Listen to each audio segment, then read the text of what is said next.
Gina an katratil arad walakinal gina ginan nafsi. Jadi yang disebut kekayaan itu tidak sebab orang yang banyak harta, tapi yang disebut seseorang kaya hatinya tenang, tentram, bisa bertakwa kepada Allah Subhanahu wa ta'ala walaupun dia udah punya harta itu. Tapi ada dalamnya juga.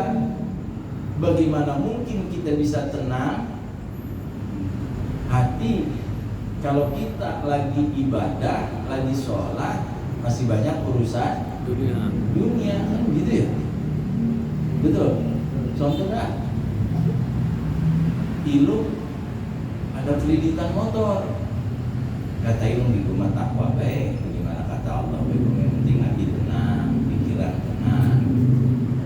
Pas giliran hari tanggal tagihan, duit kagak megang. Pertanyaannya kira-kira tenang lu? Kolektor udah datang, SP udah datang pertama, Arab jadah kalau udah tenang. Kalau kagak jadi pikiran, takbir doang kita bener. Lagi ruku mikirin, kolektor datang kagak besok.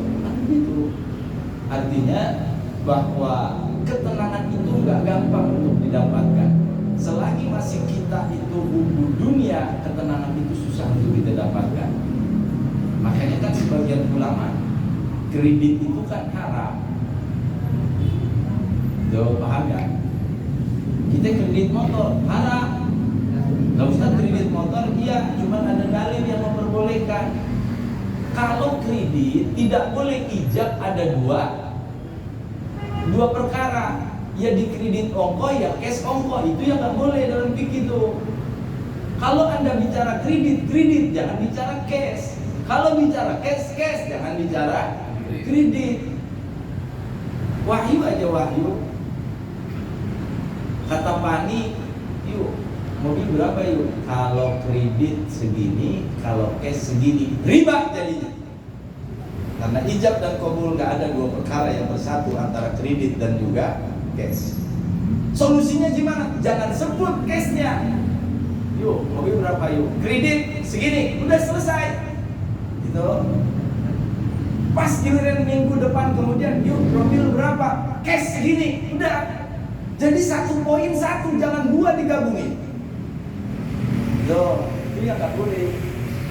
Makanya pantas ya gara-gara kita sering ngucapin makan barang riba, naikin kendaraan riba, ya ibadah kita juga jadi riba, keganggu. Gitu, kagak ada ibadah riba. Artinya ibadah kita jadi keganggu, kekhusyuan nggak kita dapetin, sulit buat cari ketenangan. Makanya ketenangan hati itu, dan di sisi lain dalam sebuah patokan juga diterangkan, di mana kita mendapatkan harta, kita bisa ibadah itu jauh lebih baik. Tapi kalau kita minta kepada Allah, minta ya Allah cukupkan dalam kehidupan hamba, kebutuhan hamba ya Allah. Allah cukupin kebutuhan. Itu kadang-kadang kan kita yang merasa nggak cukup karena merasa kurang. Keinginan kita pengen ini, keinginan kita pengen ini. Nah itu dia penyebabnya kita selalu kurang. Itu. Tapi kalau kita sudah merasa cukup, udah cukup, Allah kasih segini. Rahmat aja rahmat, nge-grab sehari ini dapat 120.000, ya cukup aja udah. Buat makan, coba deh ente kaji, buat makan anak berapa mat? Ya, udah cukup kayaknya. Udah anak belum ada yang makan daging ayam ini mah. Ya, beli susu atau susu dikit ya. Artinya kayaknya mah cukup. Bapak makan sama telur ya udah cukup. Berarti kan cukup, betul. Kadang-kadang keinginan kita yang melampaui batas gitu. Kayaknya enak nyari makan martabak, ada martabak telur, martabak manis, tambah lagi sama daging ayam, fried chicken. Akhirnya uang tersebut kurang dari kebutuhan. Ya itu dia, kita akhirnya nggak dapetin kata.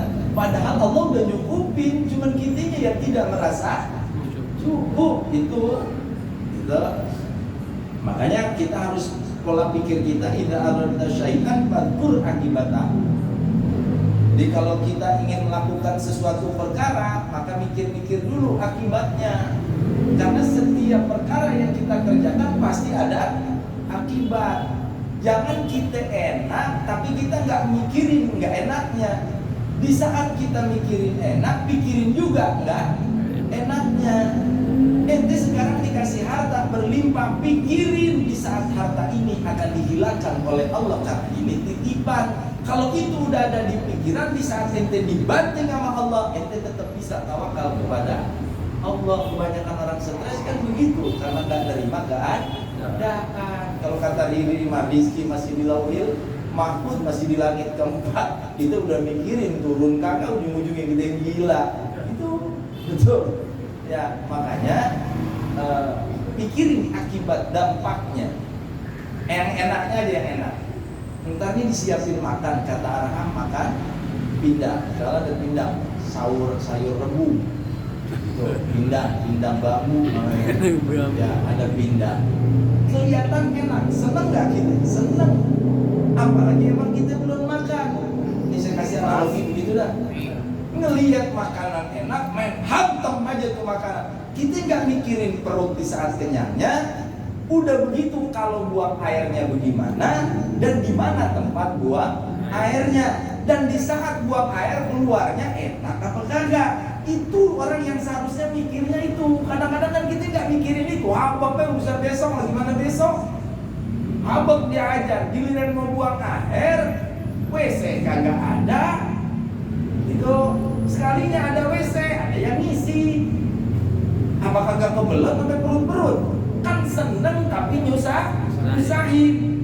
Seneng mah seneng kita boleh, bukan Islam melarang orang bahagia, silahkan. Tapi kalau udah dikasih bahagia, jangan lupa di saat susahnya, karena hidup di alam dunia pasti berputar. Ada kalanya senang, ada kalanya susah. Nggak ada ceritanya orang senang juga susah juga. Riri aja Riri tanya Riri, keadaan itu gimana sekarang? Susah seneng gue ini. Begitu bukan kepikir tuh di otak.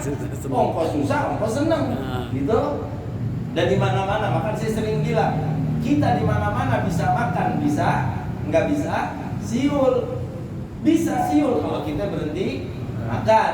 Bisa makan kalau kita berhenti siul. Ada Riri makan sambil nyiul. Kalau berantakan urusan.